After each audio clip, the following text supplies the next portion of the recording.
نحمده ونصلي على رسوله الكريم اما بعد فإني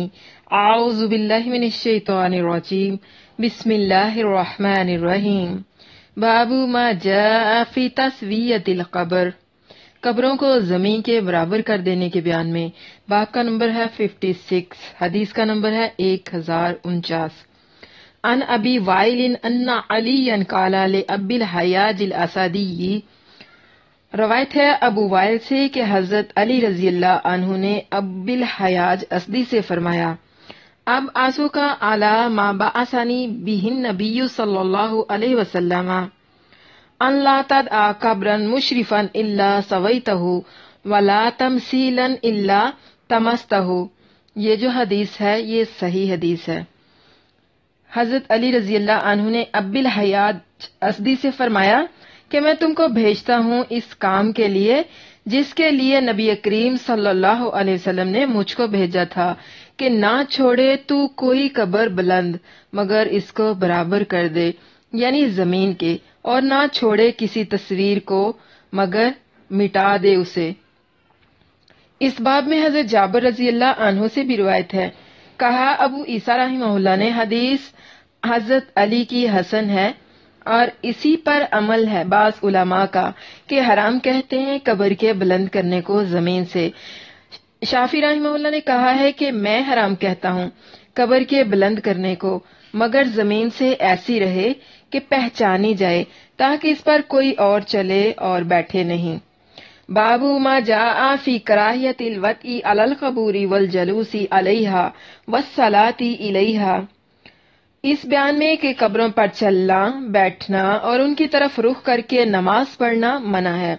باب کا نمبر ہے 57۔ عن ابی مرثد الغنوی قال قال النبی صلی اللہ علیہ وسلم، روایت ہے ابی مرثد غنوی رضی اللہ عنہ سے، کہتے ہیں فرمایا نبی کریم صلی اللہ علیہ وسلم نے، لا تجلسوا علی القبور ولا تصلوا الیہا، کہ نہ تم قبروں پر بیٹھو اور نہ ان کی طرف منہ کر کے نماز پڑھو۔ یہ جو حدیث ہے یہ صحیح حدیث ہے۔ اس باب میں حضرت ابو ہریرہ رضی اللہ عنہ اور عمرو بن حزم اور بشیر بن خصاصیہ سے بھی روایت ہے۔ روایت کے ہم سے محمد بن بشار نے، انہوں نے عبد الرحمن بن مہدی سے، انہوں نے عبداللہ بن مبارک سے اسی اسناد کی مانند حدیث مذکور کے۔ روایت کی ہم سے علی بن حجر اور ابو عمار نے، ان دونوں نے ولید بن مسلم سے، انہوں نے عبد الرحمن بن یزید بن جابر سے، انہوں نے بصر بن عبید اللہ سے، انہوں نے واصلہ سے، انہوں نے ابو مرثد سے، انہوں نے نبی صلی اللہ علیہ وسلم سے اسی کی مانند، اور اس میں ابو ادریس کا نام نہیں، اور یہی صحیح ہے۔ کہا ابو عیسیٰ رحمہ اللہ نے، یعنی امام ترمذی رحمہ اللہ نے، محمد نے ابن مبارک کی حدیث میں خطا کی ہے، ابن مبارک نے اور زیادہ کیا ہے اس میں ابو ادریس خولانی کا نام، اور حقیقت میں روایت بصر بن عبداللہ سے ہے، وہ روایت کرتے ہیں واصلہ سے۔ ایسی ہی روایت کی کئی لوگوں نے عبد الرحمن بن جابر سے کہ ابو ادریس خولانی کا نام اس میں نہیں، اور بصر بن عبیداللہ نے سنا ہے واصلہ سے۔ عن ابی مرثد الغنوی عن النبی صلی اللہ علیہ وسلم نحوہ ولیس فی عن ابی ادریس وہذا صحیح۔ ابی مرثد غنوی رضی اللہ عنہ سے روایت ہے کہ وہ نبی صلی اللہ علیہ وسلم سے روایت کرتے ہیں اسی طرح، اور نہیں ہے اس میں ابو ادریس کا نام، اور یہی صحیح ہے۔ باب ما جاء فی کراہیت تجسیس القبور والکتابۃ علیہا، باب کا نمبر ہے 58۔ اس بیان میں کہ قبروں کو پختہ کرنا اور ان کے گرد یا اوپر نام وغیرہ لکھنا حرام ہے۔ عن جابر قال، روایت ہے جابر رضی اللہ عنہ سے، کہتے ہیں نہا رسول اللہ صلی اللہ علیہ وسلم، ہمیں رسول اللہ صلی اللہ علیہ وسلم نے منع فرمایا، ان تجسس القبور ان یکتب علیہا ان یبنى علیہا وان تطاع۔ یہ جو حدیث ہے یہ صحیح حدیث ہے کہ نبی کریم صلی اللہ علیہ وسلم نے قبروں کے پختہ بنانے سے اور اس کے اوپر یا اس کے پاس لکھنے سے اور اس کے اوپر مکان یا گنبد بنانے سے اور اس پر چلنے سے منع فرمایا۔ کہا ابو عیسیٰ رحمہ اللہ نے یہ حدیث حسن ہے، صحیح ہے، اور مروی ہے کئی سندوں سے جابر رضی اللہ عنہ سے، اور بعض علماء نے کہ انہی میں سے حسن بصرہ بھی ہیں، قبر کے لیپنے کو جائز کہا ہے، اور امام شافعی رحمہ اللہ نے کہا ہے کہ اگر لیپیں تو کچھ مذائقہ نہیں ہے۔ بابو ما یقول الرجل اذا دخل المقابر، قبرستان میں داخل ہونے کی دعا کے بیان میں۔ باب کا نمبر ہے 59، حدیث کا نمبر ہے 1053۔ عن ابن عباس قال مر رسول اللہ صلی اللہ علیہ وسلم بقبور المدینہ فاقبل علیہم بوجہہ فقال، روایت ہے ابن عباس رضی اللہ عنہما سے، کہا انہوں نے گزرے رسول اللہ صلی اللہ علیہ وسلم مدینہ کے قبروں پر، سو ان کے سامنے کیا اپنا منہ اور کہا السلام علیکم یا اہل القبور یغفر اللہ لنا ولکم انتم سلفنا ونحن بالاسر۔ یہ جو حدیث ہے یہ ضعیف ہے، اس میں قابوس بن ابی ذبیان راوی جو ہے وہ ضعیف ہے، یعنی اللہ کے نبی صلی اللہ علیہ وسلم نے السلام علیکم یا اہل القبور آخر تک یہ دعا پڑھی۔ اس کے معنی ہے سلام ہے تم پر اے قبر والو، اللہ تعالیٰ بخشے ہم کو اور تم کو، تم ہمارے پیش رو ہو یا پیش خیمہ ہو، ہم تمہارے پیچھے ہیں۔ اس باب میں بریدہ رضی اللہ عنہ اور حضرت عائشہ رضی اللہ عنہا سے روایت ہے، اور حدیث ابن عباس رضی اللہ عنہا کی غریب ہے، اور ابو قدینہ کا نام یحییٰ بن محلب ہے، اور ابو ذبیان کا نام حسین بن جندب ہے۔ بابو ما جاء فی الرخصۃ فی زیارت القبور، قبروں کی زیارت کی اجازت کے بیان میں۔ باب کا نمبر ہے 60۔ عن سلمان ابن بریدہ عن ابیہ قال قال رسول اللہ صلی اللہ علیہ وسلم، روایت ہے سلمان بن بریدہ سے، وہ روایت کرتے ہیں اپنے باپ سے، کہا انہوں نے فرمایا رسول اللہ صلی اللہ علیہ وسلم نے قد کنت نہیتکم عن زیارت القبور، تحقیق میں تمہیں قبروں کی زیارت کرنے سے منع کرتا تھا، فقد اذن لمحمد فی زیارت القبر امہ، پس تحقیق اجازت دے دی گئی ہے محمد صلی اللہ علیہ وسلم کو اس کی والدہ کی قبر کی زیارت کی۔ فَزُرُورُهَا فَإِنَّهَا تُذَكِّرُ الْآخِرَةَ، پس تم بھی قبروں کی زیارت کیا کرو کہ وہ آخرت کی یاد دلاتی ہیں۔ یہ جو حدیث ہے یہ صحیح حدیث ہے، یہاں کئی باتیں سمجھنا اور بخوبی یاد رکھنا چاہیے۔ اول یہ کہ ابتدائی اسلام میں زیارت قبور حرام تھی، اور وجہ اس کی یہ تھی کہ لوگ شرک میں گرفتار تھے۔ یہود و نصارہ تو قبروں کو مسجدیں بنا بنا کر نمازیں پڑھتے تھے، سجدے کرتے تھے، دعائیں مانگتے تھے، ناک رگڑتے تھے، اوندھے پڑے رہتے تھے، جھاڑو دیتے تھے، اعتکاف بیٹھتے تھے۔ ان کی شان میں آپ صلی اللہ علیہ وسلم نے فرمایا لعن اللہ الیہود والنصارى، اللہ یہود اور نصارہ پر لعنت کرے، اتخذوا قبور انبیائہم مساجدا، کہ انہوں نے اپنے انبیاء کی قبروں کو مسجدیں بنا لیا، یعنی لعنت اور پھٹکار کرے اور اپنی رحمت سے محجور کرے اللہ تعالیٰ یہود اور نصارہ کو، جنہوں نے سچے معبود کو چھوڑ کر انبیاؤں کی قبروں کو مسجود بنایا اور مسجدیں قرار دیا۔ تو جب کتاب والوں کا یہ حال تھا تو اور امی لوگ جو مشرکین مکہ وغیرہ ہیں ان کا کیا حال پوچھتے ہو؟ تو اس وقت میں حضرت محمد صلی اللہ علیہ وسلم نے نئے نئے مسلمانوں کو بالکل قبرستان میں جانا حرام کر دیا تھا کہ وہ اپنی عادت کے موافق بعض لوگ زیارت کے بہانے کھلے خزانے گور پرستی نہ کرنے لگ جائیں، یعنی قبروں کو پھر سے نہ پوجنے لگ جائیں۔ یہ وجہ حرمت ہوئی۔ تو جس زمانے میں یہ حالت ہو اور ایسی قوم ظاہر اور پیدا ہو کہ عوام گور پرستی کرنے لگیں تو اس وقت میں خاص پر بھی زیارت قبر حرام ہو جاتی ہے۔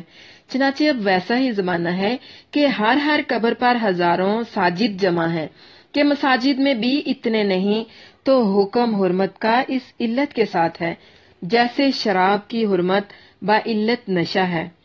پھر جس میں نشہ پایا جائے وہ حرام ہے، اگرچہ نام اس کا شربت روح افزا یا لذت دل ربا یا نبیز یا کچھ بھی رکھ لیں۔ اسی طرح گھور پرستی حرام ہے، اگرچہ نام اس کا زیارت قبور رکھیں۔ دوسری بات یہ ہے کہ علت حلال ہونے کی زیارت قبور کی خود آپ صلی اللہ علیہ وسلم نے اسی حدیث میں ارشاد فرما دی کہ زیارت قبور آخرت کی یاد دلاتی ہیں۔ تو ٹوٹی قبریں